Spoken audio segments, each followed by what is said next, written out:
pour le reste de l'après-midi, nous serons dans cette salle-ci. Alors, nous allons avoir 3 temps qui vont rythmer le reste de notre après-midi. Un premier temps assez bref, hein, qui incombe à Emmanuel Damblon et André Elbeau, avec un exercice pas si simple, mais en même temps, on est sur des enjeux de ressenti, de vos impressions. Donc, ils vont nous partager un petit peu, au regard des discussions, notamment du matin, et des conversations en fishbowl qu'il y a eu ce matin, eh bien, ce qui a été à la fois confirmé, ce qui les a éventuellement étonnés parmi les échanges. Après cela, nous aurons 4 micro-présentations, 4 micro-conférences de 10 minutes que j'introduirai par la suite. Et on terminera par un petit panel de discussion autour quand même des pistes sur qu'est-ce qu'on peut faire pour le futur. On a eu une matinée qui nous a quand même plongé dans certains cas dans un certain désarroi. On peut se sentir un petit peu dépité, un petit peu non outillé pour faire face à l'ensemble de ces enjeux de fake news, de désinformation, de théorie du complot, mais aussi de l'impact et des effets que ça produit sur nos boucs émissaires. Donc on essaiera d'explorer, du temps du possible, quelles pistes on peut explorer. Je me tais désormais et je vous passe la parole à tous les deux. Bon, moi je suis François Jost, professeur émérite à la Sorbonne Nouvelle à Paris. Je travaille depuis 40 ou 50 ans sur l'image, d'abord le cinéma, la télévision et maintenant le numérique. Et c'est dans ce cadre que je vais vous parler des mèmes. J'ai écrit un livre récemment, enfin publié un livre récemment qui s'appelle « Est-ce que tu m'aimes ?» avec MES, de la parodie à la pandémie numérique. Donc ce que je vais vous présenter là aujourd'hui, c'est l'usage des mèmes comme outil de désinformation, parce que les mèmes servent à des tas de choses. Alors vous allez me dire, mais qu'est-ce que c'est qu'un mème? Peut-être vous ne savez pas forcément, je ne sais pas qui... Là, d'accord. Et je... D'accord. Voilà. Donc, je pars d'une définition du mème qui est assez simple. Un mème est une image ou une séquence d'images fixes ou animées résultant de création ou de la transformation d'une image ou d'une suite d'images antérieures mises en circulation sur Internet. La plupart des mèmes ont une visée humoristique. Ils s'étendent sur la toile par des répétitions, par des variations. Et il y a très peu de mèmes dont on peut dire quel est leur point de départ. Et par exemple, je vous donne un exemple de ce qui m'a attiré vers les mèmes. C'est le cas de Confused Travolta. C'est Travolta donc, qui vient de Pulp Fiction, du film Pulp Fiction, c'est l'image au centre à droite. Et cette image, on voyait donc Travolta qui fait un geste comme ça, très étonné, parce qu'il cherche d'où l'origine sonore qu'il entend dans un studio. Mais ça a été repris pour montrer à la fois qu'il est devant les rayons du papier hygiénique qui sont complètement vides. Là, dans un magasin de jouets pour ceux, il se demande ce qu'il va acheter pour sa fille. Ou encore dans un parking cherchant sa voiture. Donc cette image m'avait attiré parce que je ne la comprenais pas au début, et voilà comment je suis rentré dans l'univers des mèmes.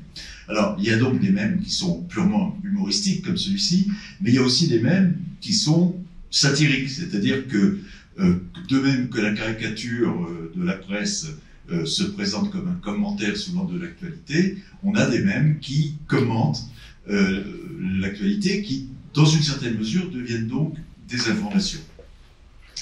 Regardez cette photo, par exemple, de Macron et de sa femme au sport d'hiver. Il est déjeuné hier à la Mongie, dans les Hautes-Pyrénées, pendant que Paris brûlait. Je ne comprends pas, il faut qu'on m'explique.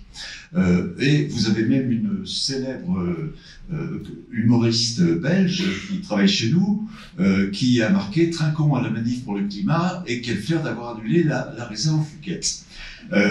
Donc c'est un mème qui explique que pendant la manif pour le climat, le président de la République est en train de s'amuser avec sa famille, ses proches, etc. En fait, cette image ne datait pas de 2019 où elle a circulé, mais elle avait été faite en 2017. Hein, donc c'est un procédé qu'on a vu, je pense, dans les ateliers de la fabrique.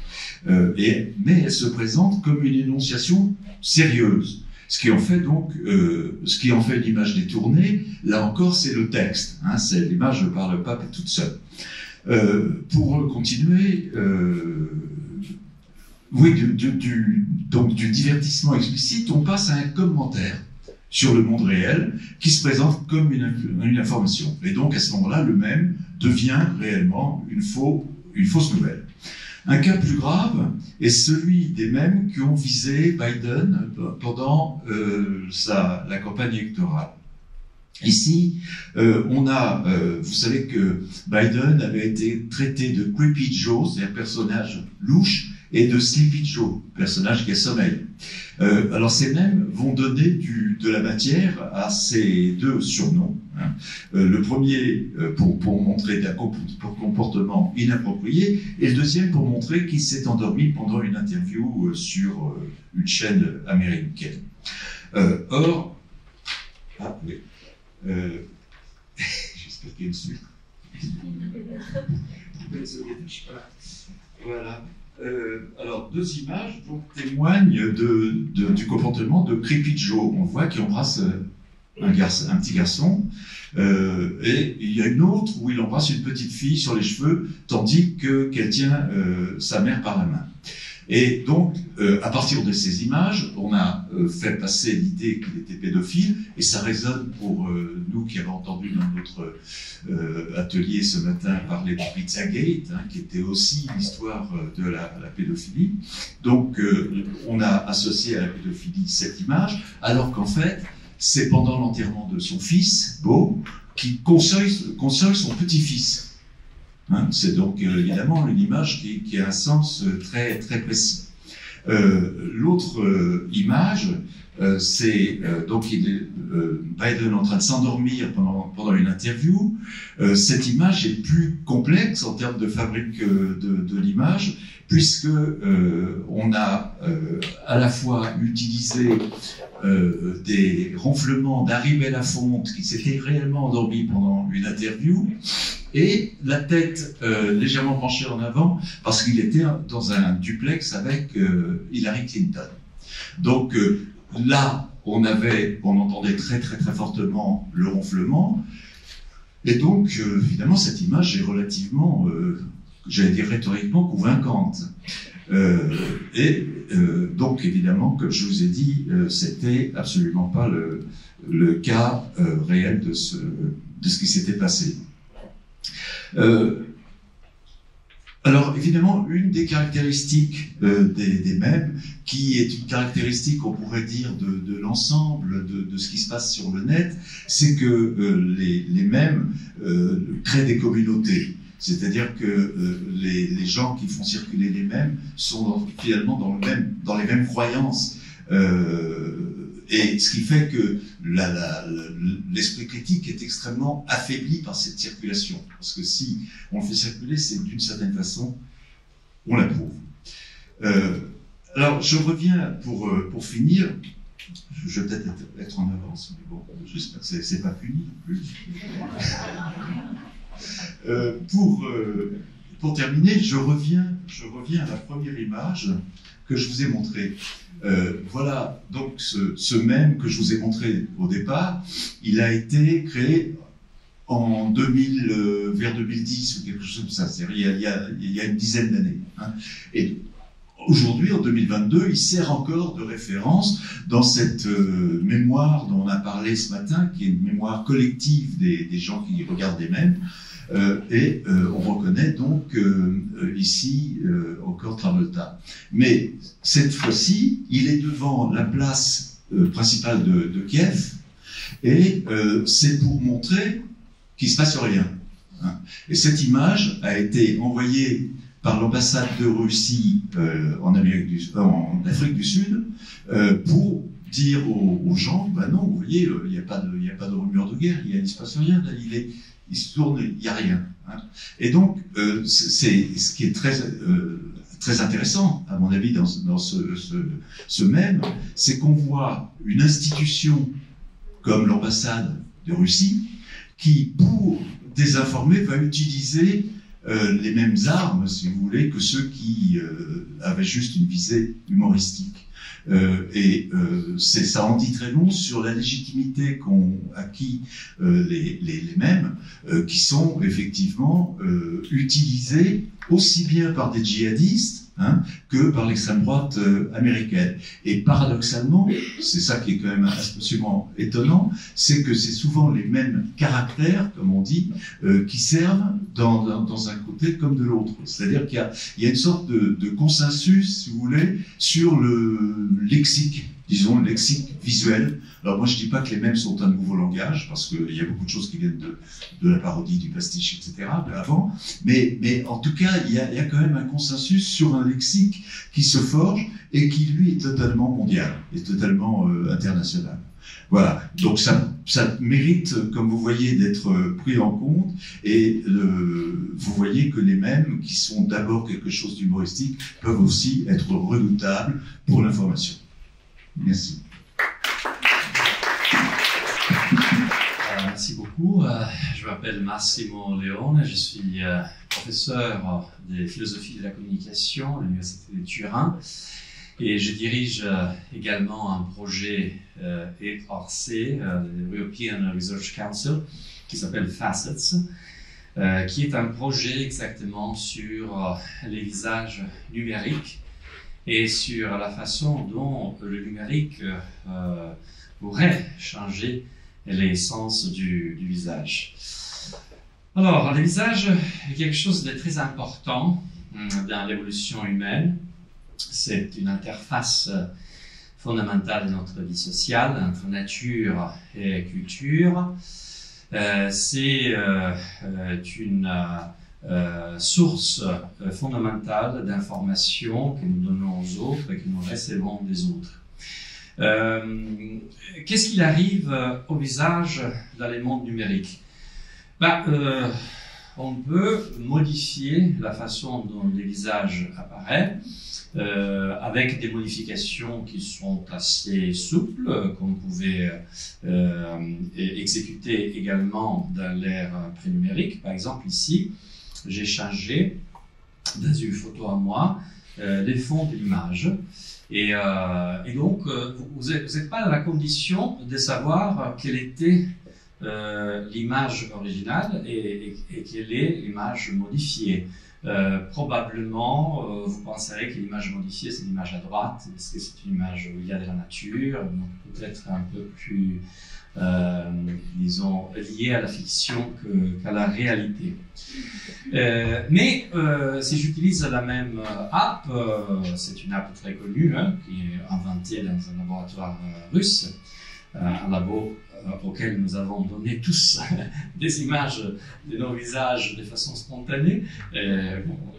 Dieu sait comment elles vont être utilisées.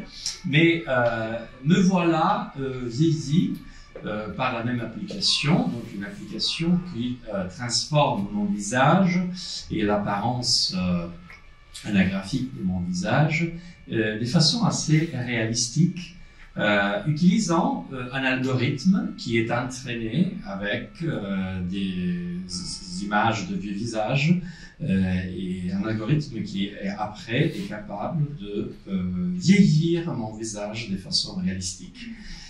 Cette image à droite a une puissance rhétorique qui nous fait oublier que probablement d'ici 10 ans, 20 ans, 30 ans, je n'aurai pas ce visage-là. C'est-à-dire, c'est une construction, mais c'est quand même une construction qui induit une impression de vérité.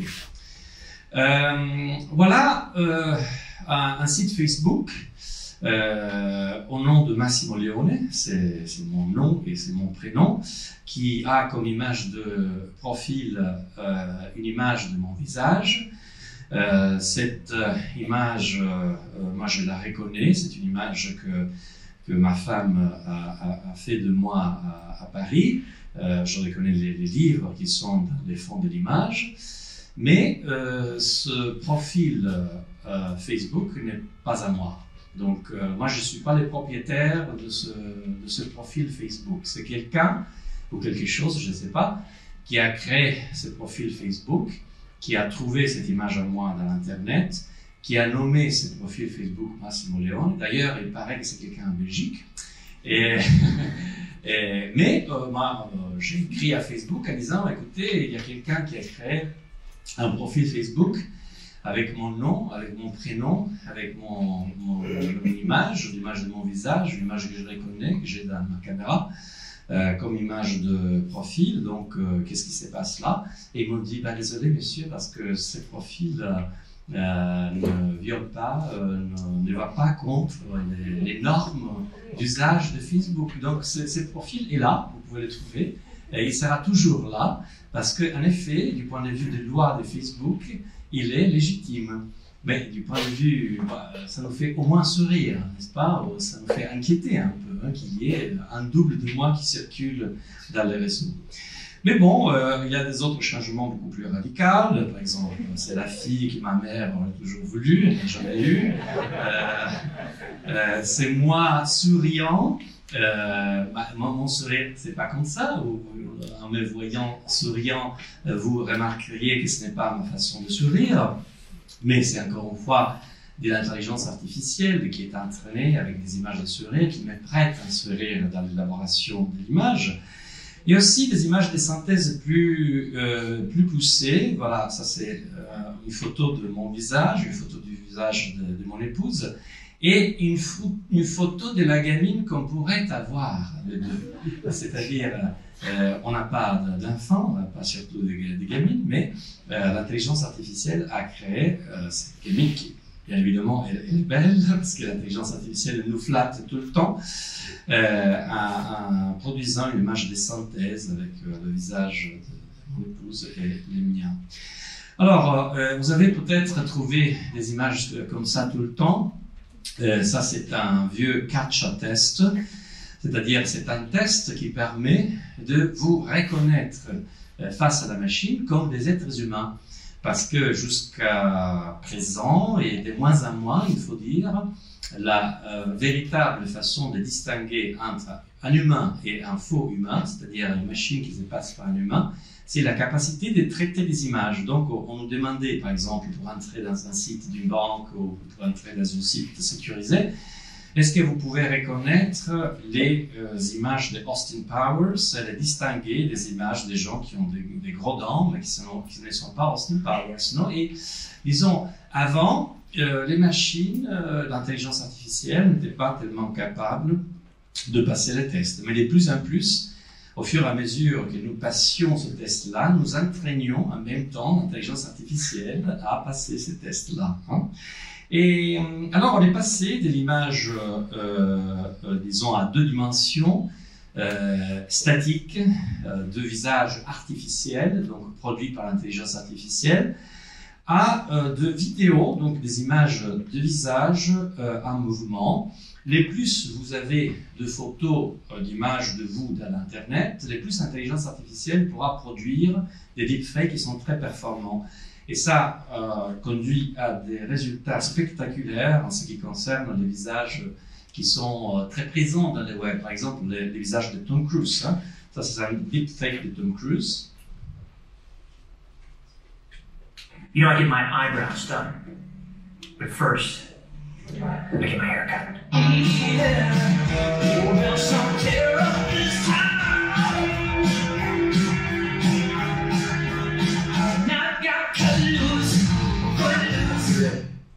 Pardon. Et Tom Cruise n'a jamais été à Harvard, mais voici un deepfake de lui qui se promène Harvard. Here at Harvard University. Just an extraordinary place. Goes back to the 1600s. Always wondered what it would be like to go to a school like this. Pretty nerdy stuff. Serious nerds. But nice. Et il y a un site sur TikTok qui ne fait que distribuer en fait des deepfakes de Tom Cruise, qui sont des bijoux, dans le sens qu'ils sont très, très, très bien faits, ils nous font sourire, ils nous montrent Tom Cruise dans des situations improbables, et en fait, c'est des vidéos entièrement fabriquées par l'intelligence artificielle à partir d'images vidéo de Tom Cruise. Ça nous fait sourire, évidemment, mais la vidéo que je vais vous montrer après, ça va nous faire sourire un peu moins.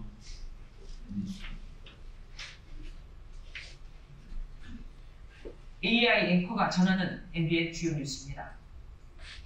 어제 코로나19 확진자가 61명 나왔습니다. 신규 확진이 4월째 두 자릿수를 기록했는데 방역 당국은 안심하긴 이르다고 말했습니다.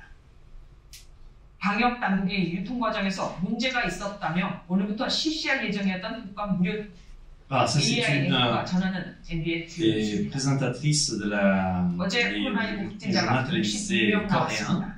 Qui a été entièrement reproduite par l'intelligence artificielle. C'est-à-dire que cette journaliste, elle existe, mais elle n'a jamais vu cette nouvelle-là.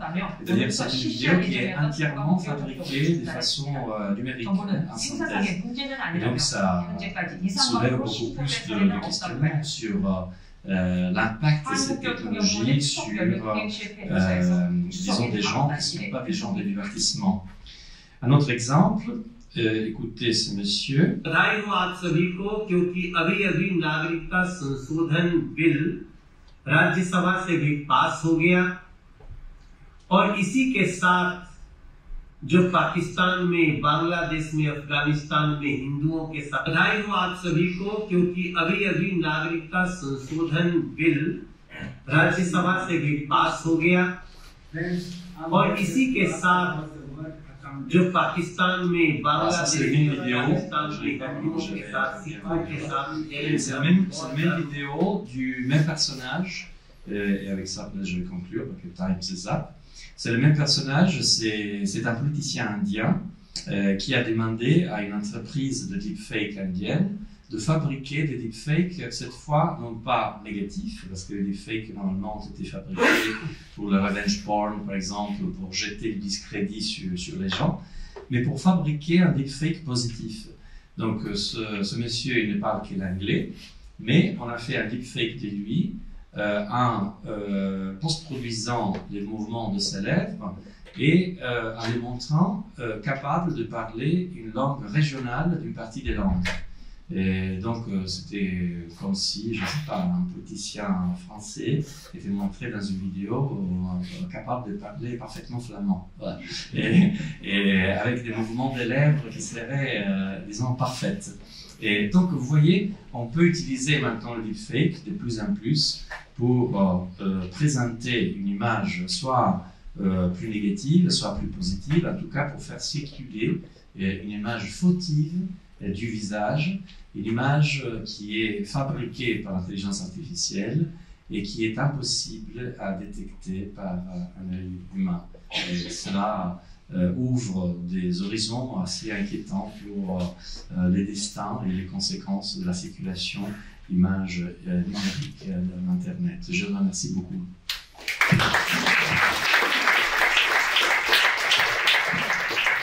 Merci beaucoup. Voilà, bonjour à tous encore. Donc, je suis Nathalie Skowronek, je suis écrivain et aussi enseignante à la Cambre en master de création littéraire. Je suis assez effrayée par vos deux premières interventions. Je me dis que je ne vis pas dans le même monde, dans ce monde-là. Et en fait, non, ce que vous racontez, à sa manière, Orwell l'avait raconté 1984 avec ces ordinateurs qui allaient rentrer dans le cerveau des uns et des autres, si ce n'est que je lisais Orwell et mon cerveau devait se fabriquer ses propres images, ce qui est le principe même de la littérature, et puis là je vois les images qui existent pour de vrai. Donc voilà, tout ça pour dire que moi j'ai été invitée par Emmanuel pour parler du commissaire, et que je vais essayer d'appréhender cette question à partir de ce que je connais, c'est-à-dire à partir de l'écriture et du texte.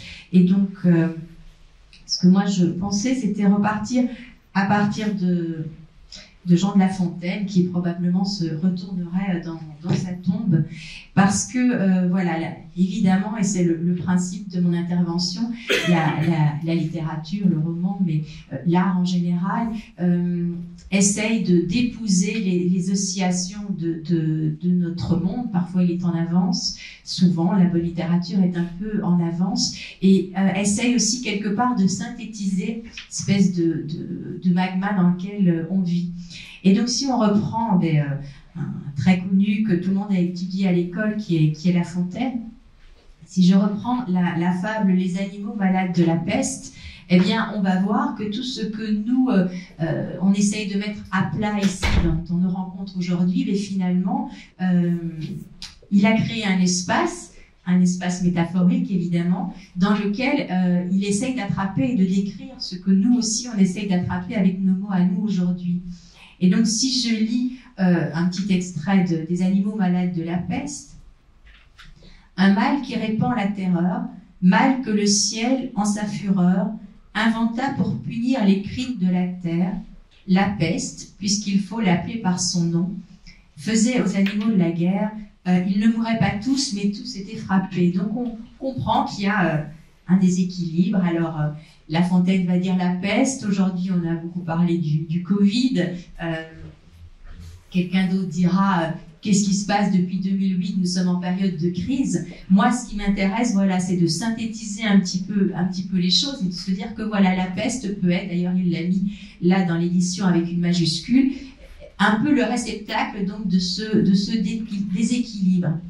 Et ce qui se passe, c'est qu'ici, ce qu'il dit, ils ne mouraient pas tous, mais tous étaient frappés. C'est-à-dire que ce qui se passe dans un système de bouc émissaire, c'est qu'il y a un danger extérieur, quelque chose qui menace. Les mythologies mettent très très bien ça en scène. Et donc ce qu'on voit, c'est qu'à ce moment-là, la crise, elle menace tout le monde.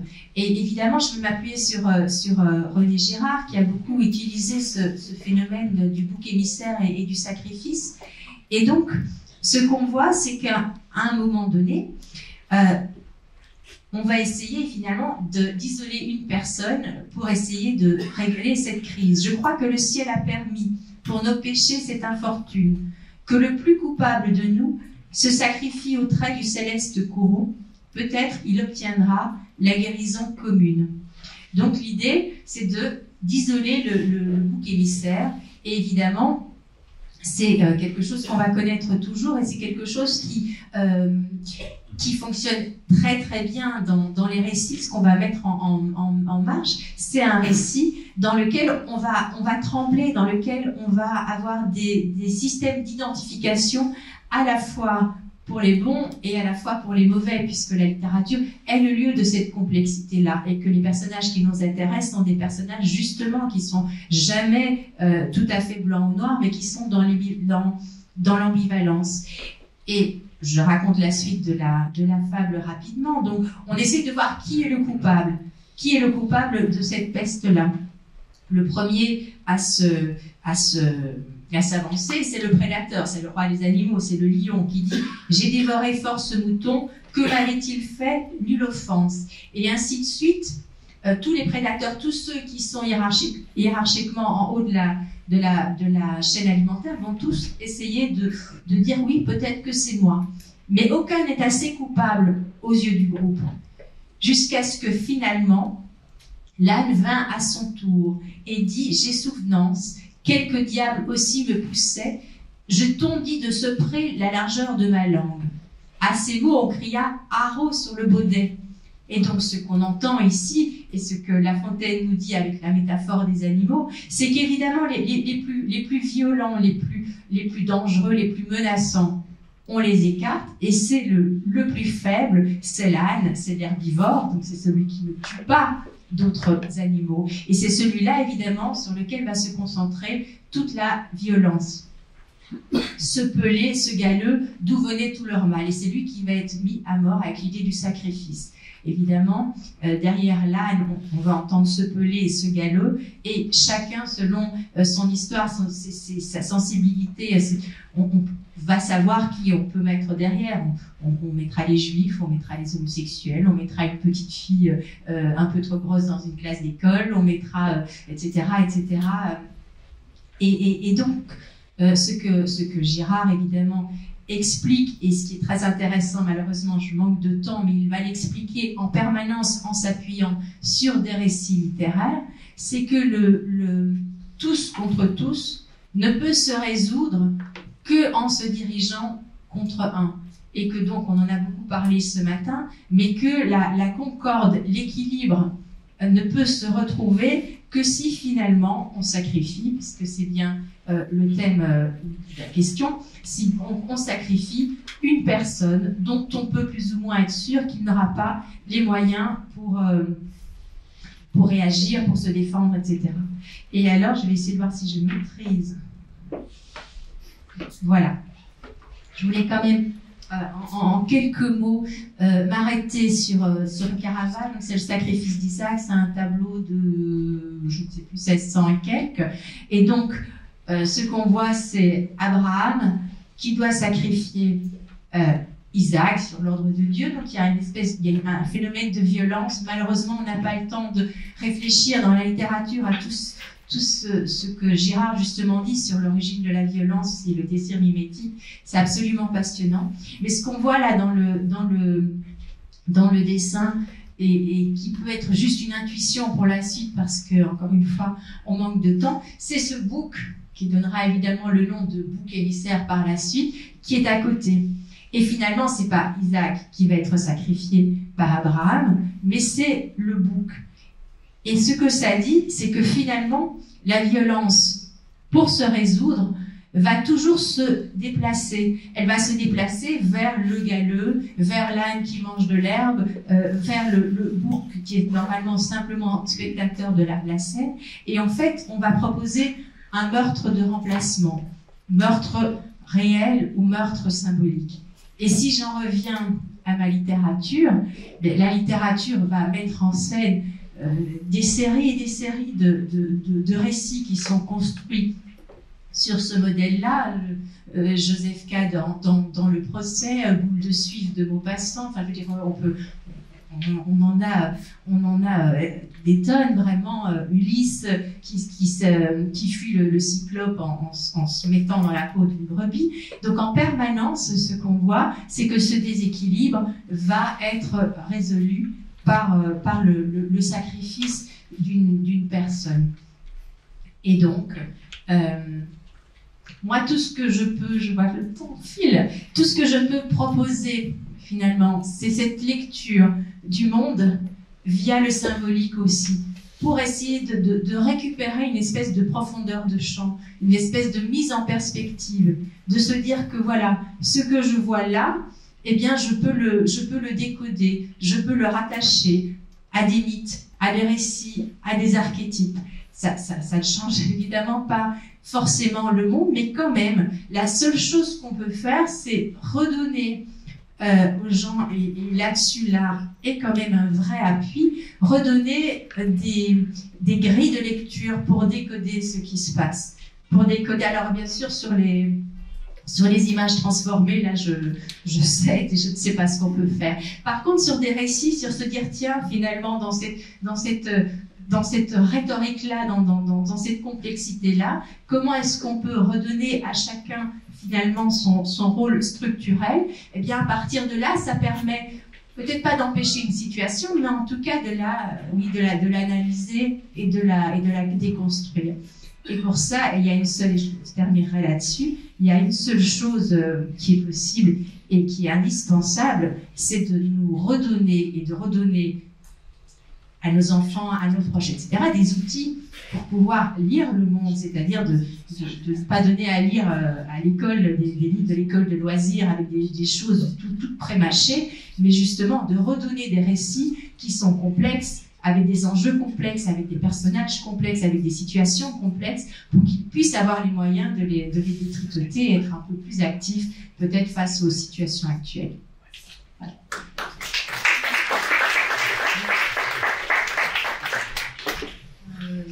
Voilà, alors je suis psychologue, psychothérapeute pour enfants et adolescents et je travaille au Centre Psy-Pluriel sur le site Founois.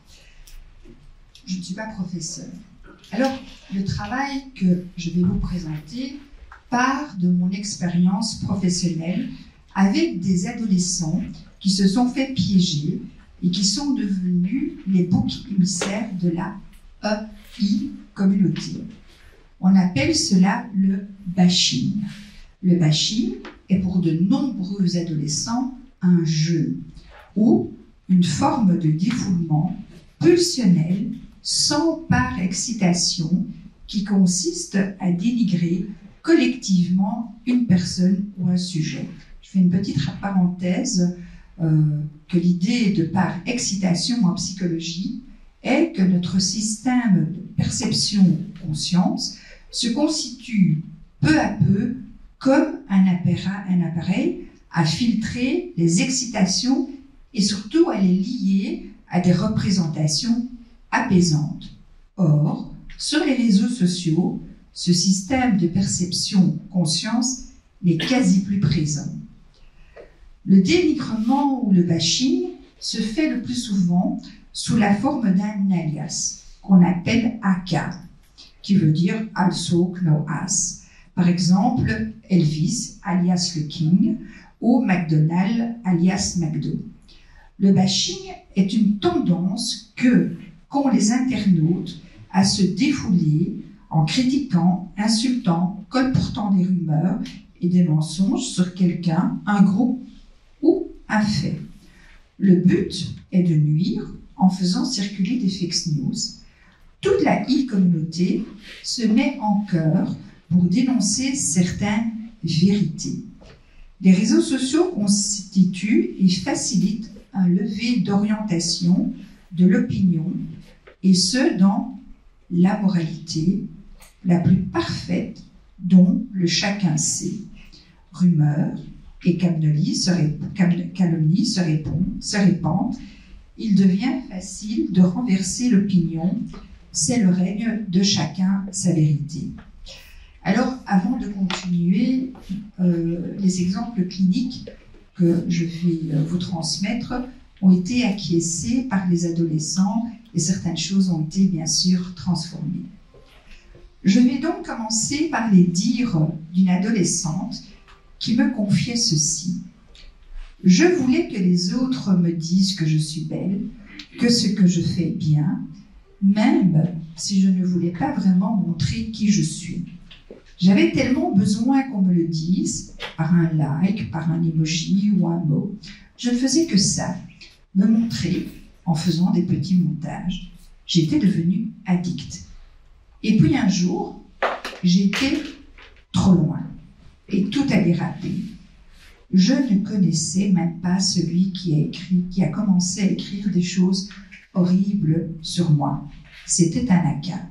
J'ai commencé à recevoir des insultes, même des jeunes d'autres écoles que je ne connaissais pas. Il y a eu plein de groupes qui se sont mis ensemble pour m'insulter. Il y a même un groupe qui s'appelle Crami. Je vis un enfer depuis 2 ans. Je n'ose plus sortir, je ne veux plus à l'école, je n'y ai plus de vie. Cette jeune fille a été atteinte au plus profond de son intégrité.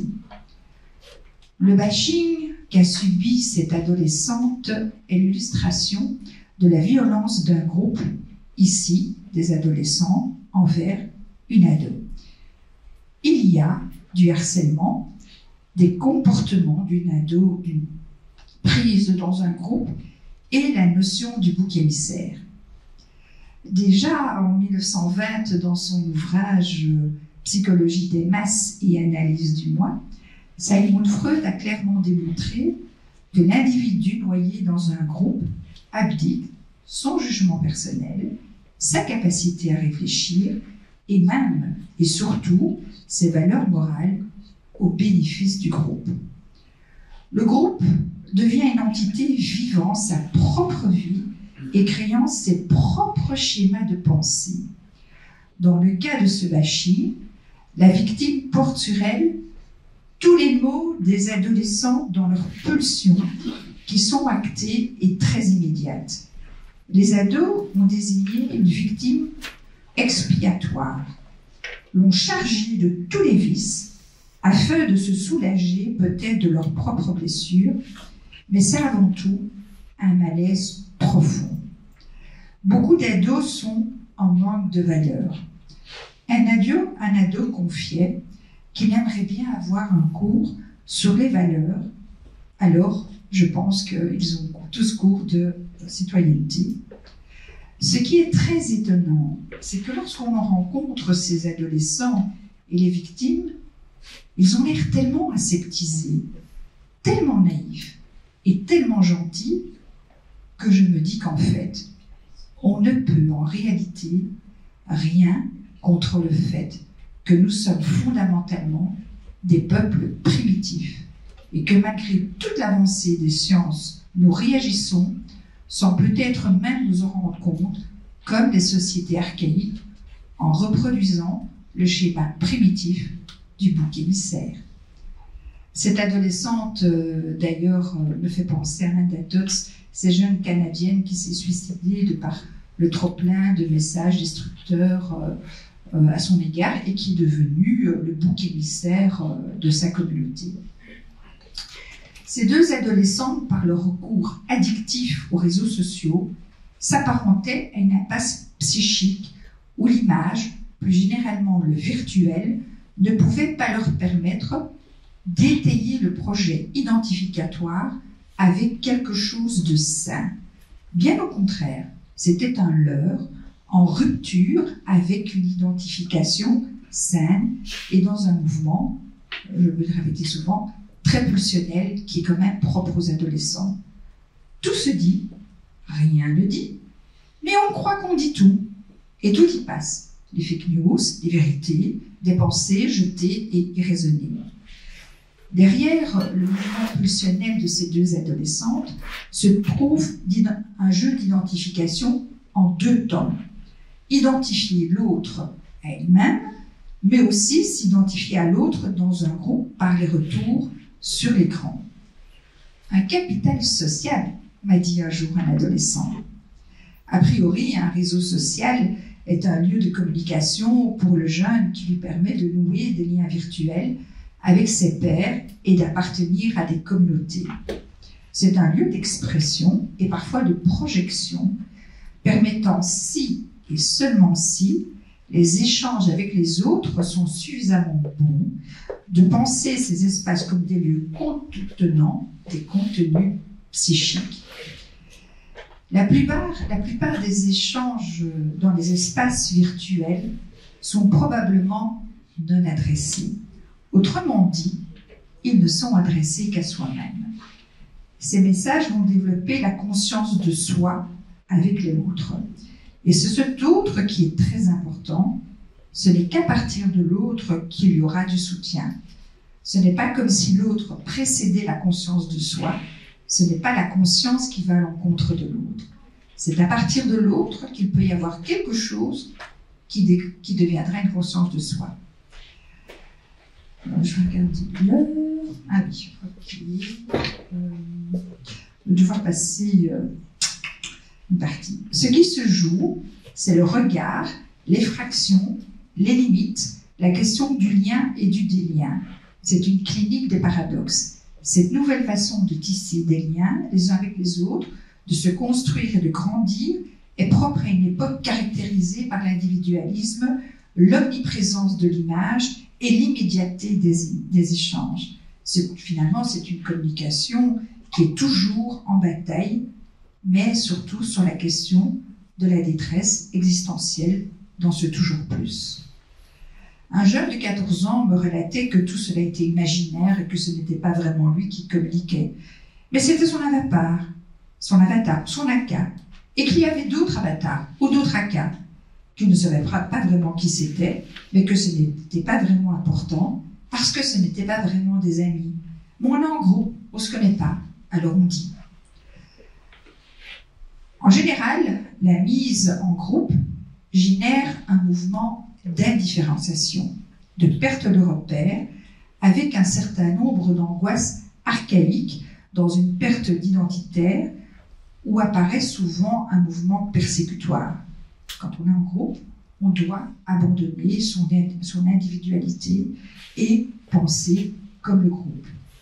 Chaque sujet se sent alors noyé dans la masse. L'ensemble des membres du groupe, et pas seulement l'exclu, fait alors l'expérience de la précarité du groupe, sans repère, réactivant même un certain flou des limites entre le dedans et le dehors. Et pour sortir de ce chaos anxiogène, le groupe a recours à des mécanismes de défense du groupe, des clivages et une identification projective du groupe. Progressivement va apparaître la figure du bouc émissaire, en diminuant aussi les tensions internes difficilement supportables. Le sujet pris dans cette précarité va venir porter tout le négatif du groupe et ainsi devenir bouc émissaire. De cette façon, il permet de lutter, d'ailleurs comme le leader, contre les angoisses archaïques de la perte d'identité, puisqu'on doit s'abandonner pour appartenir à un groupe. De manière générale, celui qui endosse cette fonction se démarque du groupe des autres. Il s'agit le plus souvent, mais quand même pas systématiquement, de celui qui dysfonctionne, et encore, mais le plus fragile aussi. Les plus exclus, les plus différents, les plus en marge seront facilement l'objet de cette projection. Ça peut être un ado qui ne porte pas la même couleur de basket que les 6 autres gamins de sa classe. Quoi qu'il en soit, le bouc émissaire est considéré par le groupe comme étant un sujet différent, défaillant. Les attaques vont passer par une critique sur le style vestimentaire, une manière de parler ou une attitude, en tout cas une réponse jugée non adaptée. L'exclu devient le lieu de dépôt des failles et blessures des autres membres du groupe, lequel se déchargeant de ces questions sur un mode projectif afin de préserver l'unité du groupe. Alors, ce qui est étonnant, et je vais conclure comme ça, c'est que lorsqu'on met au travail, par exemple, en thérapie de groupe ou au sein d'une classe ou dans les institutions, et qu'on fait tourner le bouc émissaire, l'exclu devient inclus et réciproquement. Chacun est exclu à tour de rôle. Par exemple, celui qui a été renvoyé de l'école, celui qui a été éjecté du football, etc. Le bouc émissaire pourra donc lui aussi jouer à exclure l'autre dans un retournement et une figuration symboligène de la situation. Petit à petit, le clivage du bon-mauvais, comme je vous ai présenté au début, disparaît. Souvent, les ados s'aperçoivent qu'on peut détruire les bons objets en attaquant le bouc émissaire. Et c'est vrai, enfin c'est Isabelle Duret qui le disait ce matin, la question de l'appropriation de l'objet passe par son attaque. À travers un mouvement de liaison, on peut percevoir un mouvement de réparation où le bouc émissaire est réintroduit dans le groupe comme bon. Pour conclure, je pense que la figure du bouc émissaire apparaît comme nous l'avons vu suite au vécu d'indifférenciation, de perte identitaire due à la mise en groupe. Au début, le groupe peut être assez angoissant, les limites sont floues, et parce qu'on va abandonner un peu de soi pour s'identifier au groupe. Pour lutter, il faut faire apparaître un objet à attaquer. Merci.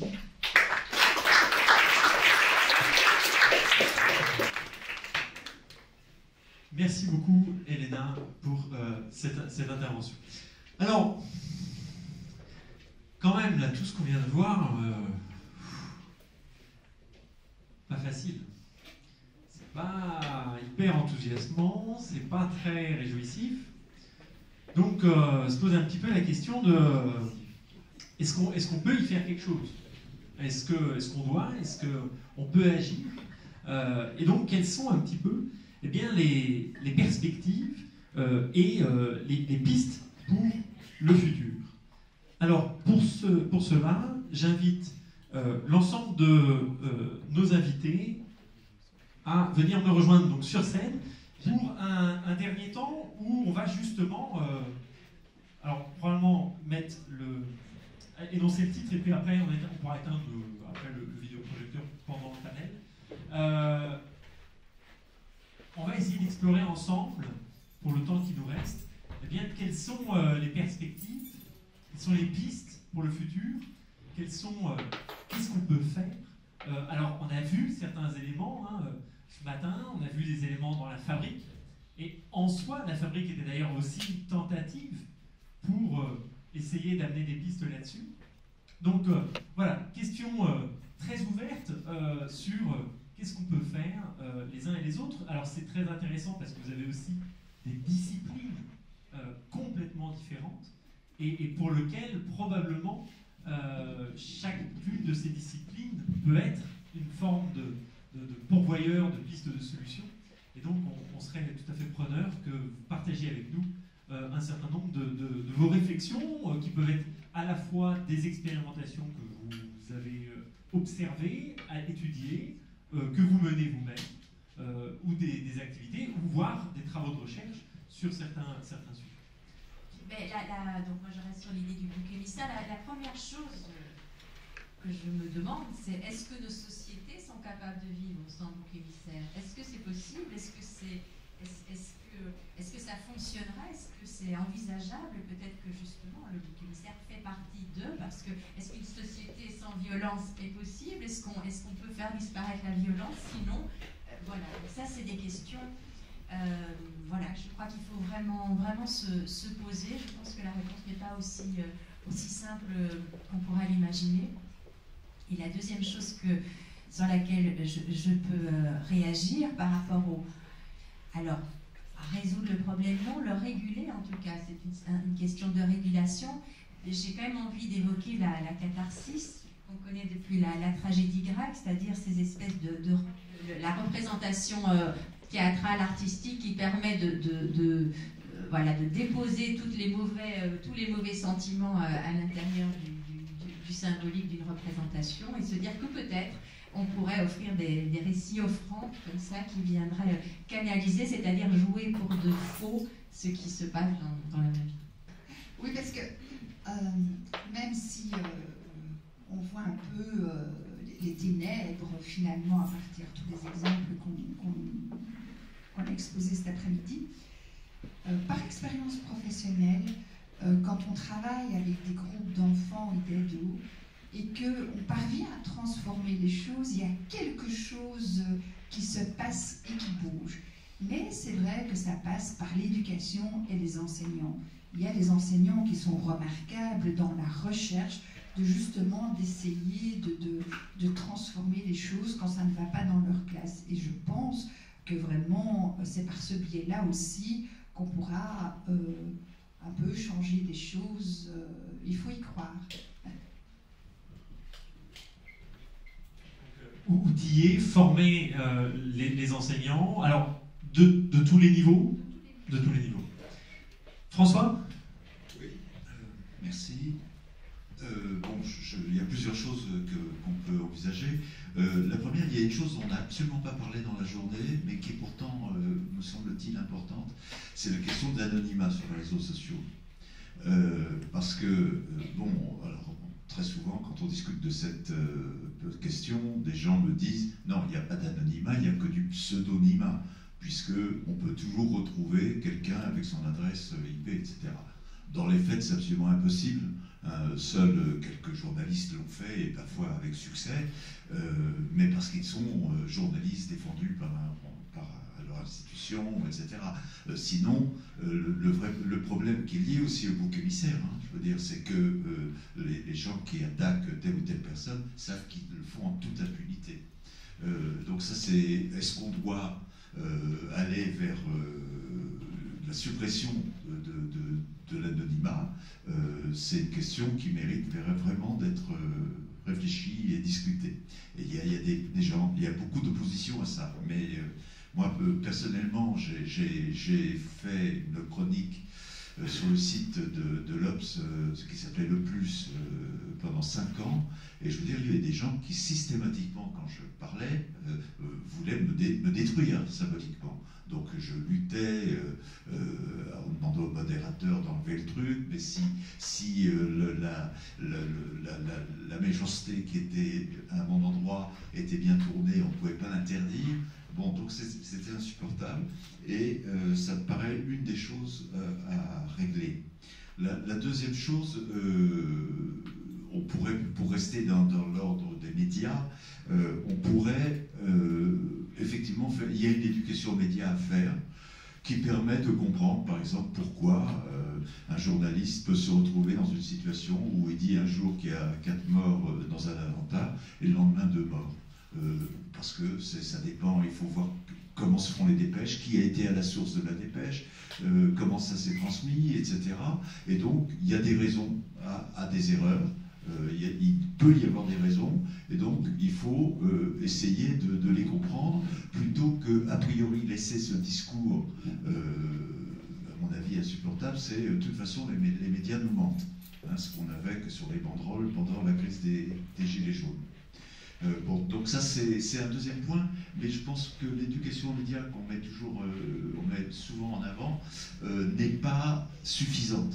Ce qu'il faut tout simplement, j'allais dire, c'est de l'éducation à l'esprit critique, de l'éducation comment dire, à l'esprit critique, et en même temps à réfléchir avec les enfants sur les croyances. Ce qui est, évidemment, on touche là à un point extrêmement sensible et extrêmement difficile, mais il est évident que quand un enfant conteste la création du monde par un Big Bang en disant mais non, ça a été fait en 7 jours, c'est embêtant, parce que là on touche un truc où c'est très dur de faire entendre raison.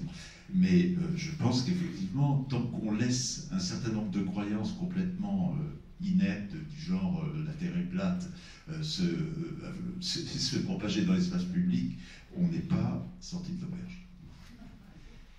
Alors, il y a quelque chose dans ce que tu dis qui m'interpelle un petit peu, et peut-être que c'est une question sur laquelle Massimo peut peut-être dire un mot. Je te prends un dépourvu, hein, mais l'idée c'est d'avoir cette conversation un petit peu ouverte. François nous parle de cultiver l'esprit critique, et en même temps on voit une technologie qui est de plus en plus avancée, de plus en plus réaliste, et où quelque part mon esprit critique qui peut se retrouver facilement trompé, dépourvu. Et alors, est-ce qu'on a des pistes du côté de la technologie? Est-ce qu'il y a des pistes sur la modération des réseaux sociaux, sur la révision des algorithmes, peut-être la gouvernance des algorithmes? Où est-ce qu'on en est là-dessus? Est-ce qu'il y a des pistes sur ces questions-là? Oui, il y a certainement des pistes, mais moi je trouve que la réponse, ce n'est pas vraiment dans la technologie, la réponse est dans la philosophie. Alors, il y a un écrivain très connu, sémioticien italien, Umberto Eco, qui disait que la sémiotique, c'est la discipline que nous cultivons, c'est la discipline qui étudie tout ce qui peut être utilisé pour mentir. Et c'était une définition qui, en essence, disait que là où il y a la possibilité de mentir, il y a la possibilité du sens. Et en effet, le mensonge, c'est la liberté.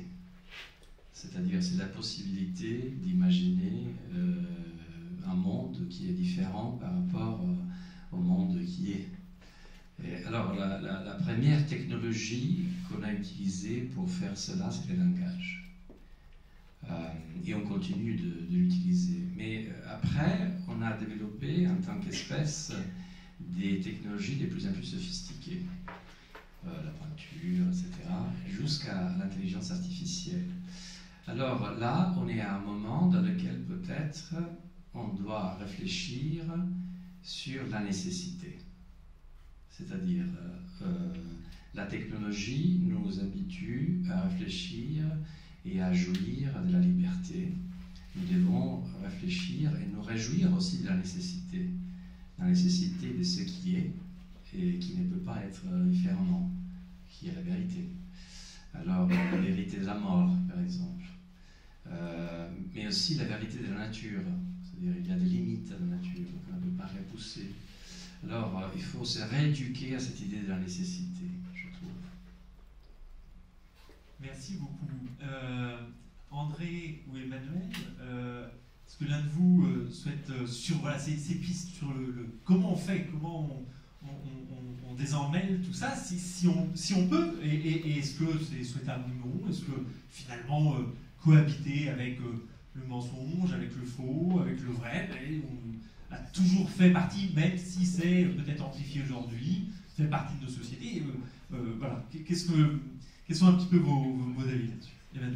Moi, je voudrais rebondir sur un petit peu tout ce qui a été dit déjà jusqu'ici et peut-être réagir dans l'ordre antéchronologique. D'abord sur ce que Massimo vient de dire, je vais le faire un petit peu à la provocation, comme ça il va y avoir un petit peu de débat, sinon on ne s'amuse pas. Je trouve que sur la vérité, mensonge, rhétorique, manipulation, il faut siffler la fin de la récréation. Moi, j'ai énormément de respect pour Umberto Eco, évidemment, mais je crois qu'il y a eu, dans les années 60, une mode de dire, mais au fond, tout se vaut, et nous sommes des animaux du mensonge, et c'est ça qui crée du sens. C'est très, très beau, mais je trouve que dans l'état où est le monde aujourd'hui, il faut vraiment siffler la fin de la récréation, il est plus que temps. Et du coup, je rebondis à ce que François disait, où il disait... joliment, il faut tout simplement enseigner l'esprit critique. Les bras m'en tombent. Si c'était si simple, on le saurait, on ne serait pas non plus dans l'état où on est. Et là, évidemment, je vais donner mes petites pistes à moi qui sont peut-être... Je crois que pour moi, le plus important, c'est un, ne pas se tromper de diagnostic, et deux, comme disaient les anciens, d'abord se rendre utile et si possible ne pas nuire. Et je crois qu'il y a beaucoup de propositions d'enseignement ou de formation à l'esprit critique qui, à la limite, ne sont pas très efficaces, mais qui, éventuellement, même peuvent nuire. Et ce que ça, c'est le petit débat qu'on a parfois, André et moi, mais que je pense qu'il faut avoir entre académiciens, enseignants et chercheurs, c'est, moi, je crois qu'il ne faut pas entrer par uniquement le rétablissement de la vérité et du raisonnement valide, mais au contraire parce que Nathalie a pointé, c'est-à-dire je crois que nous sommes surtout en deuil de la représentation du monde, d'une vision du monde, de scénarios, de récits qui donnent du sens à nos intuitions, aux péripéties, à ce qui se passe. Quelqu'un disait ce matin, il s'est passé quelque chose, eh bien il faut absolument le mettre en récit. Alors ça ne veut pas du tout dire, on en a déjà beaucoup parlé avec André, qu'il faut laisser la question de la vérité de côté. Je pense qu'elle est très importante parce que il faut bien faire la différence avec le mensonge et la post-vérité. Mais moi personnellement, j'entrerais plutôt par la réconciliation avec notre besoin, pour utiliser un grand mot, de réenchanter le monde. En quelque sorte, les figures du bouc émissaire et les théories du complot aujourd'hui sont des avatars dégradés de tentatives de réenchantement du monde. Et on vaut mieux que ça, peut-être. Alors, juste avant que tu passes la parole peut-être à André ou François, alors, réenchanter le monde, si on continue de batailler, hein, réenchanter le monde, ok, mais alors, quand on a un contexte dans lequel on est, où la parole du politique, on n'y croit pas trop, voire on le suspecte par défaut, les journalistes, même chose, maintenant on entend beaucoup de critiques auprès des médias, donc les scientifiques, le Covid, je pense, a été un bon exemple à la fois de la dévalorisation de la parole scientifique, mais aussi de la mise en doute de vérité scientifique. Et donc on a l'impression quand même que même si on a bien envie qu'il y ait quelqu'un qui nous réenchante le monde, qu'il n'y a plus beaucoup de candidats potentiels, avec alors les écrivains, probablement, entre autres, effectivement, les écrivains, les artistes, certainement, je vous leur pas. Mais on voit bien qu'il y a quand même un espèce de truc où c'est difficile de se rattacher à des acteurs qui, historiquement, jusqu'ici, je veux dire, globalement, gouvernement, sciences, médias et probablement enseignants, faisaient partie de ces pourvoyeurs d'une espèce de vérité plutôt stable, plutôt de confiance. Et aujourd'hui, tout ça, c'est vachement mis à mal. Donc, c'est qui réenchante le monde? Oui, je vais le dire vite fait, peut-être ça va t'étonner aussi. Ma proposition, elle ne paraît pas du tout enchanteresse en tant que telle, mais elle est vraiment liée à l'idée de fiction. Qui est-ce qui réenchante le monde? Je vais donner un exemple très concret avec Lucie qui fait sa thèse avec moi et qui est ici dans la salle, qui fait une thèse sur les théories du complot. Nous faisons de la rhétorique, c'est une discipline qui est extrêmement technique, donc on s'empare de moyens de persuasion et on essaye de les comprendre de la façon la plus technique possible.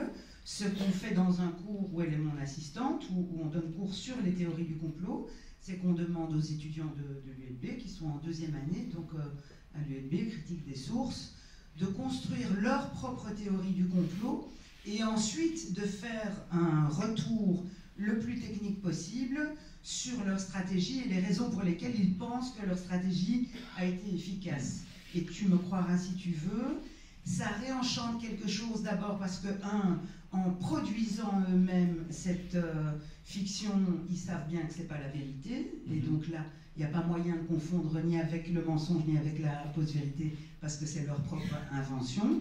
Et deuxièmement, on n'entre justement pas du tout dans le politique, on essaie de mettre en scène des situations, par exemple familiales, comme Elena a proposé dans sa fabrique tout à l'heure, c'est-à-dire où il n'y a pas d'enjeu idéologique, médiatique, de questions de confiance, mais on bosse uniquement sur comment on fabrique un bon récit et comment, en tant qu'étudiant, je suis fier de pouvoir dire que j'ai mis le paquet pour que ce soit le plus efficace possible.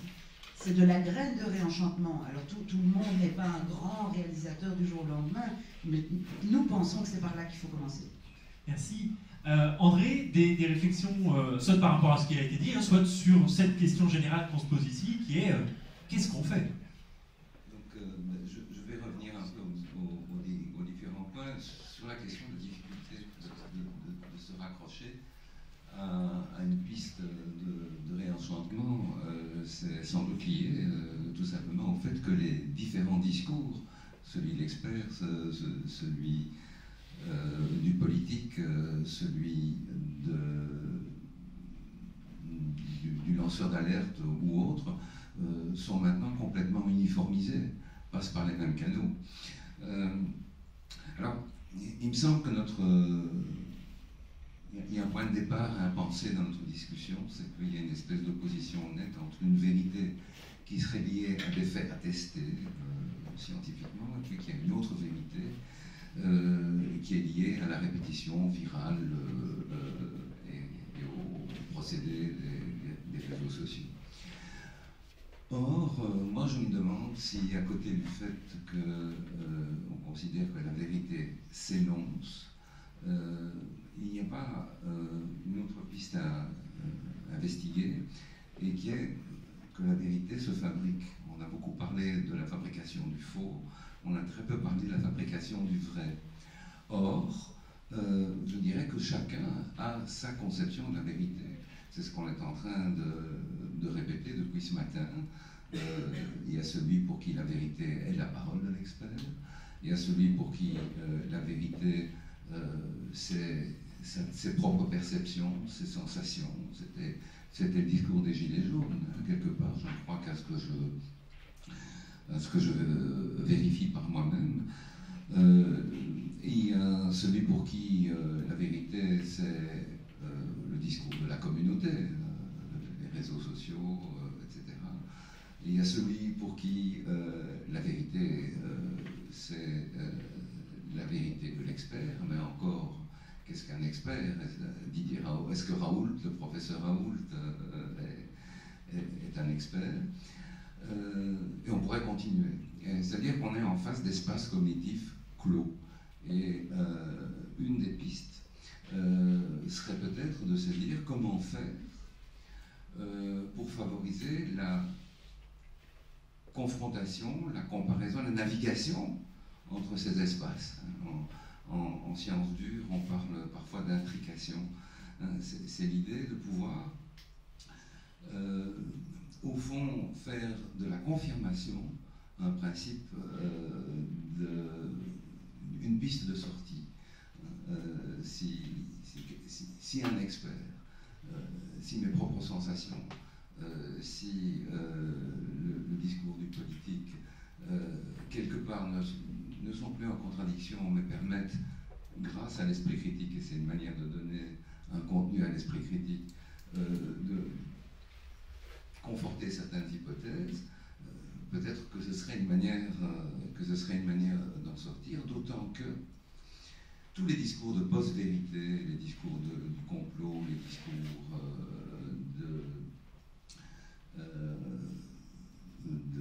de ceux des discours populistes, ont pour ambition justement de bloquer les transitions, d'enfermer le discours dans une communauté, d'enfermer le discours dans un type d'espace clos. Et donc il me semble que là, il y a peut-être une piste. Et évidemment, là, je dirais mon postulat, c'est que justement tout n'est pas de l'ordre du mensonge. Parce que celui qui croit à sa vérité, il ne ment pas, quelque part. Et le travail de l'esprit critique, c'est précisément de jouer sur la confrontation.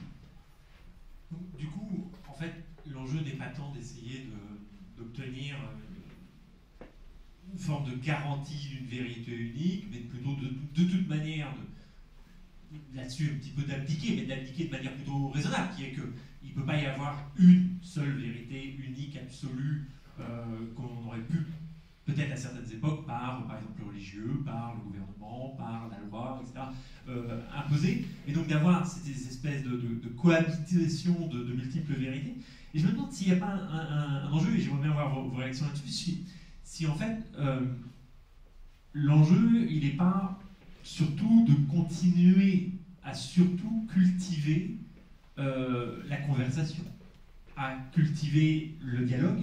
C'est-à-dire que parmi les discussions de ce matin, ce qu'on observait de manière très très forte, c'était qu'on avait quand même des espèces de bulles de communauté, des bulles de pensée, d'auto-renforcement, de conviction, de vision du monde, etc., très largement facilitées par des algorithmes qui encouragent ce type de cloisonnement, finalement, et que l'enjeu, peut-être, il se situe notamment sur continuer de se parler au-delà de nos propres oppositions, convictions, et continuer d'ouvrir ces espaces de dialogue et de discussion.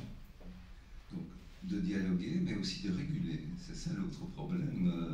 C'est comment trouver à l'intérieur d'un espace démocratique la possibilité de réguler ce type de dialogue. Je vous rappelle que Elon Musk, par exemple, depuis qu'il a repris Twitter, sa vulgate, c'est de se référer à la liberté, au sens où il l'entend lui. Alors il est évident que dans ce cas-là, la démocratie, entre guillemets, doit s'imposer des limites à son propre espace. Est-ce que ça veut dire qu'une des pistes est aussi à chercher du côté de la loi? Vas-y, François. Oui, moi je pense en partie, évidemment. D'ailleurs, en France, on a essayé de légiférer là-dessus, c'est très difficile, mais qu'on puisse, à l'heure où les machines, justement, ont des grands pouvoirs d'analyse, déterminer ce qui serait un propos homophobe, antisémite, raciste, etc., il me semble que c'est tout à fait possible, et donc qu'on peut, dans ce cas-là, pointer vers ces messages et les détruire. Bon. La difficulté, c'est que certains pensent que c'est un devoir de l'État, et d'autres pensent que c'est un devoir de l'entreprise privée qui fait circuler les messages. ça a été très contredit en France par le fait que on voulait, je crois qu'on donnait un délai de 24 heures pour rectifier un événement ou quelque chose comme ça. Et on a trouvé que c'était sans prendre de journalistes. Bon. Mais ça, je pense qu'il faut le réguler. Oui, j'imagine qu'on y oppose la liberté d'expression à chaque fois. Bien sûr, qu'on veut réguler. Bien sûr, oui, bien sûr. À chaque fois, c'est si quelqu'un veut faire un usage déviant et malfaisant de ces règles, et si par exemple quelqu'un d'extrême droite en France arrivait au pouvoir à utiliser ces règles, qu'est-ce qui se passerait? Mais c'est à mon avis une très mauvaise réflexion, parce que si cette personne arrivait au pouvoir, il y aurait plein de règles qui seraient mises en cause, et donc de toute façon, on serait dans une situation décéléraire. D'autres réactions, commentaires des uns des autres sur ce qui se dit? Peut-être, oui, deux, trois petits points par rapport à ce qui vient d'être dit sur en fait, toute solution mécanique, je dirais, comme la solution juridique, a toujours, je crois, ce côté utile versus nuisible. Et donc on voit bien l'utilité, et en même temps, on doit être conscient, bien sûr, du fait que ça produit des effets pervers, comme le rapport au politiquement correct, le contournement de ça par l'ironie, par ce qu'on appelle aujourd'hui les trolls, dont on n'a pas parlé, mais qui est un phénomène aussi. Il y a des usines de trolls, c'est aussi un phénomène tout à fait intéressant. Sur la solution vérité relative à chacun dans la question de l'utile et du nuisible, comme je te disais tout à l'heure, je suis de plus en plus rétive, c'est-à-dire sous prétexte de tolérance, je pense qu'il y a une dilution qui aujourd'hui doit nous préoccuper. Et moi, je préfère, à côté de ça, essayer de travailler la frontière entre fiction et illusion. C'est-à-dire qu'il n'y a pas meilleur... C'est un petit peu l'exemple que je vous donnais tout à l'heure à propos de la construction des théories du complot. Il n'y a pas meilleure façon de sentir la différence entre une fiction et une illusion que de fabriquer soi-même quelque chose de complètement délirant, qui produit de la créativité, de l'humour, etc. Parce que là, on est sûr qu'on n'est pas victime d'illusions. Plutôt que d'essayer de se protéger de toute tentative d'illusion en ne fréquentant aucune représentation, et du coup, on est handicapé de la fiction. Et ça, je pense que c'est un gros problème. Ça va bien dans le sens aussi de l'esprit de la fabrique qu'on a expérimenté aujourd'hui ensemble. Hein. Un des enjeux était justement de se prêter, alors tantôt aux travaux d'écriture, tantôt à la fabrication, à la manipulation d'images, pour mieux s'en garder aussi. Mais pour éviter la problématique de la dilution, c'est un débat qu'on a déjà eu entre nous, je pense qu'il y a un nouveau chantier peut-être à ouvrir, qui est de travailler sur les conditions d'acceptation de la vérité. Donc à partir du moment où il y a cette dimension existentielle de la vérité que j'évoquais, donc pas seulement la dénonciation, la dimension énonciative, elle ne se dit pas, quelque part elle se vit. Alors il y a peut-être un travail à faire sur les conditions d'acceptation, un travail sur les croyances, un travail sur les régimes d'adhésion. Déplacer peut-être un petit peu la problématique. Je vois François qui a envie de... La tête d'Audelinet. Alors, oui, Kafka disait « Tout le monde ne peut pas dire la vérité, mais chacun peut l'être ». Bon, c'est une très belle phrase, elle me plaisait énormément quand j'avais 25-30 ans. Aujourd'hui, je me demande si elle est si juste et ce qu'elle veut dire. Parce que là, on glisse dans la discussion que chacun ait sa vérité sur la peinture, sur la morale, sur la vie. Bon, très bien. Bon, mais on était en train de parler aussi des informations aujourd'hui. Hein, et là, le drame, c'est qu'on mélange des assertions sérieuses, je dirais, et des opinions. Quand un scientifique qui vient expliquer ce que c'est que le vaccin contre le Covid, qu'il a des arguments que lui seul peut valider. Je veux dire, lui opposer, mais ça a été fait trop vite, donc c'est dangereux, etc. C'est absolument n'importe quoi. C'est-à-dire qu'on oppose une vérité scientifique qui fait que les vaccins sont quand même sont faits, hein, à une opinion non scientifique. Donc c'est pas chacun sa vérité. Et je pense que l'une des difficultés aujourd'hui, c'est ce dont on parlait alors sur ce que vous avez montré dans les ateliers, c'est que depuis l'Antiquité, on essaye de croire qu'il n'y a pas de coupure sémiotique. C'est-à-dire que, pour dire les choses plus simplement, on essaye de croire qu'on peut représenter la réalité à tel point qu'on confond la réalité et sa représentation. Alors je vous renvoie à l'histoire de Zeuxis, les raisins de Zeuxis, l'oiseau qui vient picorer les cerises qu'avait peintes Zeuxis en pensant que c'était des vraies cerises. Et puis vous avez aussi Boccace qui a dit, en voyant Cimabue, on croirait tellement, on a l'impression qu'il va sortir de la fresque. Et allez voir Cimabue, aujourd'hui c'est un peu étonnant. Allez voir le début du cinéma, où les gens ont l'impression qu'on leur fonçait dessus, bon, etc. C'est-à-dire qu'il y a toujours eu une idée que l'on pouvait représenter vraiment parfaitement le monde. Alors ce qui se passe aujourd'hui comme problème, c'est qu'on est arrivé à un point où effectivement on ne distingue plus du tout. Alors moi, mon espoir, c'est que dans 20 ans, on dira c'était marrant ces images qu'on faisait dans les années 20, oui. Parce que ça ne ressemble absolument pas à la réalité, parce qu'on aura fait un truc 10 fois mieux. Hein. On a vu que surtout dans ton vieillissement, je pense que tu seras différent de ce qu'on a vu.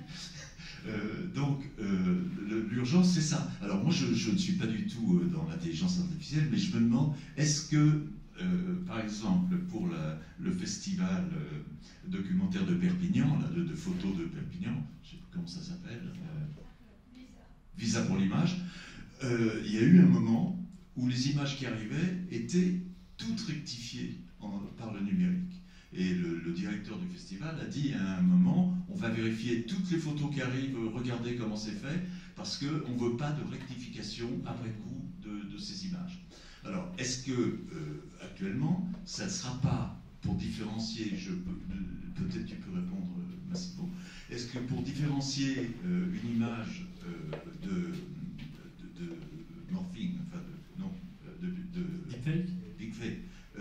deepfake, est-ce qu'on peut le différencier par sa suite numérique, un peu comme le NFT aussi, qui est une suite numérique mais rien d'autre? Est-ce qu'on peut arriver à différencier l'image source et l'image copiée? Auquel cas, on analyserait les images comme ça, d'abord en regardant si ça correspond à l'image source. En fait, Facebook a même proposé un prix pour ceux qui arriveraient à créer des méthodes pour identifier des images de synthèse, notamment des images de visage. Et donc plusieurs méthodes ont été proposées. C'est des méthodes assez sophistiquées aussi. Par exemple, notre peau est continuellement en train de changer de couleur à raison du passage des sangs dans les vaisseaux qui sont sous la peau.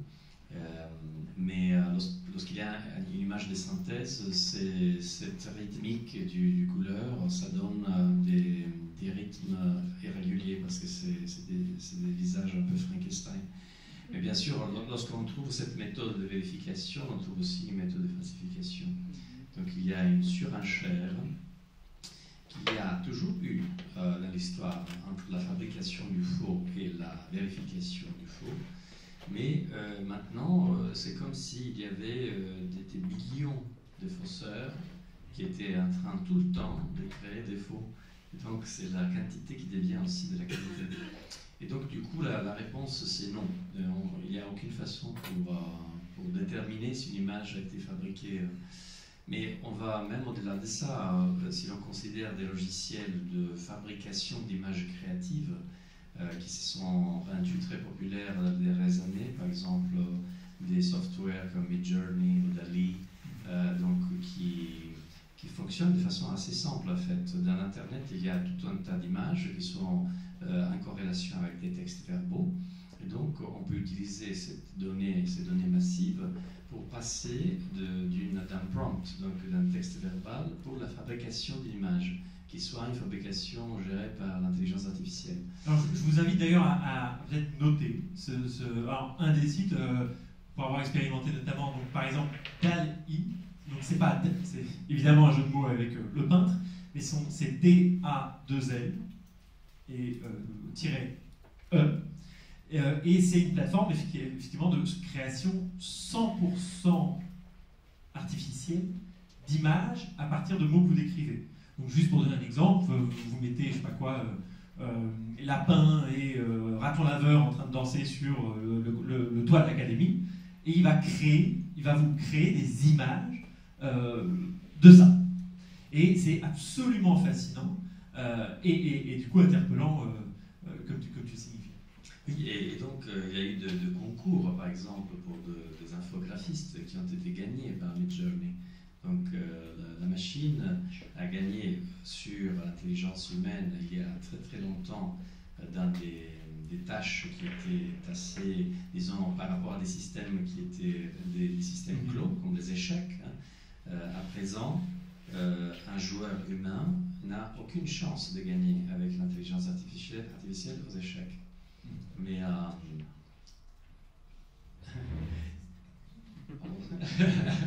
je crois que c'était. Mais en même temps, voilà. Alors la question, s'est renversée, c'est-à-dire maintenant, on se pose la question si nous pouvons croire à la vérité des machines. Et bientôt, les machines vont se poser la question si elles peuvent croire à la vérité de nos corps. Et c'est déjà la réalité. Si vous regardez ce qui s'est passé dans les échecs, par exemple, les champions mondiaux d'échecs s'est refusé, enfin il a quitté un jeu d'échecs parce qu'il avait eu l'impression que son compétiteur, il était en train de tricher. Et comment est-ce qu'il trichait? Il avait des devices, quelque chose sur le corps qui lui donnait des informations sur comment jouer, mais en fait, ce n'était pas lui qui jouait, il était une marionnette de l'intelligence artificielle qui était ailleurs. Et donc maintenant, le problème, ce n'est pas on croit, on ne croit pas aux machines. Le problème, c'est on croit, on ne croit pas au corps.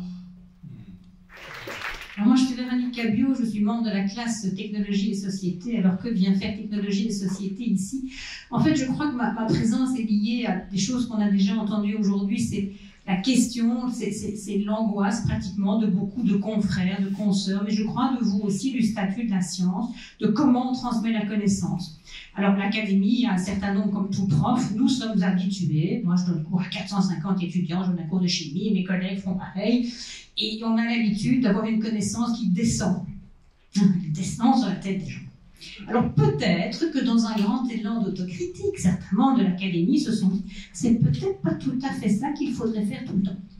Et donc cette journée dite participative, c'est la deuxième du genre. Ce sont pour nous moi j'ai un vocabulaire plutôt scientifique, ingénieur, des prototypes, d'autres ont dit des expériences.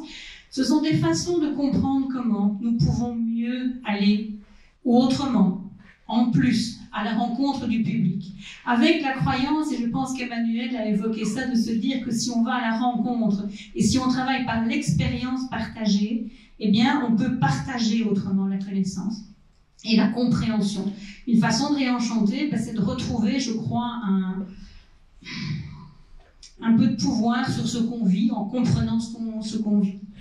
Et la première séance avait eu lieu l'an dernier. C'est une journée qui avait été faite par la classe Technologie et Société, Intelligence artificielle et justice, médecine, etc. Aujourd'hui, vous avez droit à la séance organisée par la classe des lettres et des sciences morales et politiques, qui traitait des fake news, et j'espère que Sciences et Art continueront ensuite à vous proposer ce type d'expérience. Et donc, ce que moi je voulais souligner dans mon mot de conclusion, c'est que les questions que nous avons traitées ensemble aujourd'hui, elles appartiennent à une catégorie qui est maintenant décrite dans la littérature comme les wicked or super wicked problems. Et si vous allez voir sur Google ou si vous prenez une traduction, wicked c'est méchant. Nous avons donc affaire à des méchants problèmes ou à des très méchants problèmes. Alors ça a l'air enfantin, hein, ça a l'air rigolo, mais qu'est-ce que ça veut dire un méchant problème? Alors un méchant problème, c'est déjà un problème qui est complexe, mais pas que. Alors un problème complexe, c'est pas un problème difficile déjà. Si je le résume, hein, parce que Edgar Morin a écrit 6 volumes sur la complexité et la méthode, je ne vais pas les résumer, mais un problème complexe, je dirais, c'est un problème qui ne peut se décrire que par de multiples niveaux d'analyse, qui interagissent entre eux en plus, et qui demandent que plusieurs sciences se mettent ensemble pour comprendre le problème. Ça, c'est la complexité. Un wicked problem est un problème complexe, mais il est plus que ça. Il est pire, c'est pour ça qu'il est méchant ou très méchant. Alors, quelques différences. Le temps pour résoudre ces méchants problèmes est souvent court. Les dégâts commis s'accumulent très très vite. Même si on comprend qu'il y a des choses qui existent depuis longtemps, les conséquences qu'on voit aujourd'hui sur la démocratie, sur le populisme, etc., on les voit s'accumuler très vite. Le changement climatique, par exemple, est typique d'un méchant problème. Alors, il n'y a pas d'autorité centrale chargée de les résoudre. Dans la crise Covid, c'est un problème complexe. Mais au moins, il y a l'OMS, il y a des autorités sanitaires nationales dont on dit « vous devez les résoudre ». On voit la Chine, on voit que ça n'a pas fonctionné, s'ils n'ont pas bien fait, ou nous, on n'a pas bien fait, on grogne, mais il y a quelqu'un qui est quand même en charge de proposer une solution. Dans les méchants problèmes, ou les super méchants problèmes, il n'y a pas, on l'a vu aujourd'hui. Ceux qui doivent ou qui devraient résoudre les problèmes sont aussi parfois ceux qui les causent. Pensez à Donald Trump. Il était le représentant élu démocratiquement et il a contribué à générer toute une série de problèmes là où lui aurait dû être le représentant qui résout ces problèmes. Et puis le problème n'est pas un problème pour tout le monde. La désinformation et les contre-vérités sont des armes de propagande et de déstabilisation depuis très longtemps. Quand Evgeny Prigogine fait des usines à trolls ou fait des usines à fake news, c'est pas un problème pour lui. C'est un outil. Donc vous voyez que ces méchants problèmes, ils sont méchants, ils sont très méchants. Alors, comment on fait face à ces méchants problèmes? Alors, ce que je vous l'ai dit, ce qu'on a voulu faire aujourd'hui, c'est une double approche, c'est partir de vos centres d'intérêt, les questionnements, et partager avec vous des méthodes scientifiques. Et moi, je préfère, on a beaucoup parlé de vérité et de mensonge, moi je suis très attachée au processus. Et je préfère parler de méthodes scientifiques que de résultats. Pourquoi? Parce qu'on attend souvent de la science ou des sciences qu'elles nous donnent une vérité, ou tout au moins une description solide et fiable de la réalité. On peut déjà questionner chaque mot. Hein. Alors c'est possible pour les théories qui ont du recul et qui sont éprouvées. Aujourd'hui, plus personne ne remet en question scientifiquement le fait que la Terre soit ronde ou la théorie de l'évolution des espèces de Darwin. Il y en a d'autres qui le font pour d'autres motifs. Mais scientifiquement, ça, ce sont des théories qui sont éprouvées. Elles ne le sont pas toutes dans les matières qu'on a discutées aujourd'hui. On a entendu sur l'intelligence artificielle le nombre de questions qui se posent. Et donc aujourd'hui, nous vous avons montré, nous vous avons offert à voir quelques angles de compréhension de l'immense problème de la désinformation, des fake news, des vérités alternatives. On vous a donné à voir un des mécanismes sous-jacents, celui du bouc émissaire. Bouc émissaire qui n'est pas nouveau. La notion de bouc émissaire accompagne l'être humain depuis très longtemps et probablement depuis que l'être humain fait société et doit gérer ses relations. Mais surtout, ce que vous avez vu, c'est que personne n'a pu proposer de solution unique et relativement simple à appliquer. Le problème est donc vraiment méchant et très méchant. Alors plus que jamais, avec ces wicked or super wicked problems, ce qu'il nous faut, ce sont des processus, des façons de poser des questions, des endroits de confiance pour construire la compréhension. Cette notion, pour moi, d'endroit de confiance, elle est extrêmement importante. Si vous venez ici, si vous écoutez ces personnes, c'est que vous avez une forme de confiance, qu'elles vous offrent des discours qui sont rationnels, qui ont été pensés, qui vous offrent une ouverture critique. C'est le développement de notre curiosité pour chacun d'entre nous et de notre ouverture au monde et à l'autre. Et je me dis que finalement, ce sont peut-être ces capacités individuelles que nous devons tous développés, scientifiques comme les autres, parce que nous, scientifiques, sommes parfois enfermés dans nos propres vocabulaires, d'une discipline à l'autre. Les mots ne veulent pas dire la même chose. Donc, c'est quelque chose de citoyen à développer, c'est cette capacité à s'ouvrir, à être curieux et à s'ouvrir au monde. Et je me dis peut-être ce sont ces capacités individuelles qui seront les meilleures réponses aux méchants problèmes. Alors, au nom de l'Académie, et j'en ai demandé l'autorisation au secrétaire perpétuel qui me l'a donnée, nous voudrions vous remercier d'être ces citoyens et d'avoir accepté de parcourir avec nous aujourd'hui les innombrables pistes de la connaissance, des pistes qui s'entrecroisent, qui s'entremêlent parfois, mais qui existent. Alors merci aussi aux conférenciers et conférencières, Nathalie Skowronek, Elena Pelaez qui a dû partir, Massimo Leone, François Yost qui aussi a dû partir. Je pense qu'il y avait des trains qui devaient partir tant qu'ils partent encore. Et bien sûr, Emmanuel Damblon et André Elbeau, qui sont confrères et consoeurs de la classe des lettres et des sciences morales et politiques qui ont organisé la journée. Merci aussi à Christophe, Fiora et tous les membres de l'équipe de scénario, je ne sais jamais de quelle séance, Strategic Design Scénario, voilà, pour nous aider à construire ces journées, parce que organiser de la participation, de l'intelligence collective, ça ne s'invente pas. Et donc, grand merci aussi à toute l'équipe de l'Académie, Camille Guénan, Nicolas Simon, Laura Blanco-Suarez pour leur assiduité, leur participation sans faille à toutes nos réunions, Alberto Fernandez qui nous fait un enregistrement qui sera mis à disposition du grand public, et puis Mina Elioudi, Irène Moreno qui ont assuré l'accueil dans le froid. J'espère que ça ne va pas se traduire par un gros rhume au pire.